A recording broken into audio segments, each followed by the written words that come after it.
రమేష్ గారు మొన్న జైలు నుంచి రిలీజ్ అయ్యి వస్తున్నాడు. వచ్చేటప్పుడు దారిలో జరిగిన పరిస్థితులు చూడండి ఒకసారి.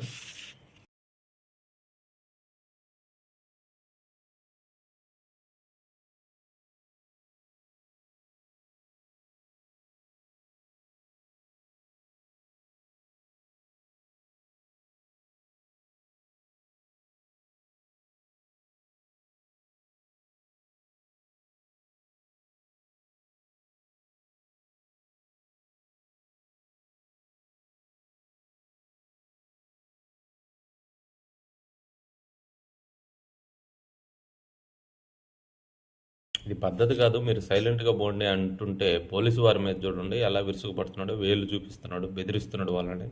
ఈయన జైలు నుంచే కదా వస్తున్నాడు, పైగా బెయిల్ మీద.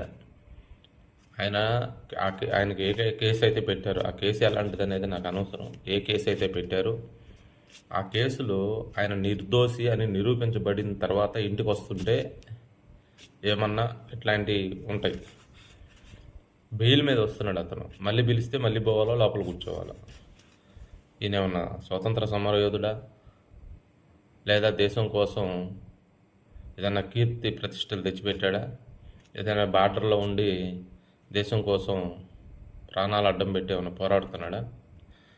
ఇలాంటి వ్యక్తికి ఆ విధంగా ఊరేగింపులేంటి? ఇతను ఒక్కడే కాదు, గతంలో అనంతబాబు.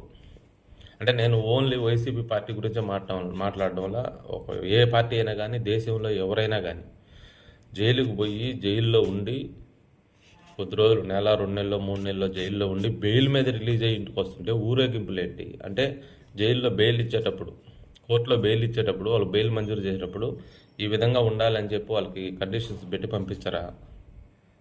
కోర్టుల్లో అలాంటివి ఏమి ఉండవా?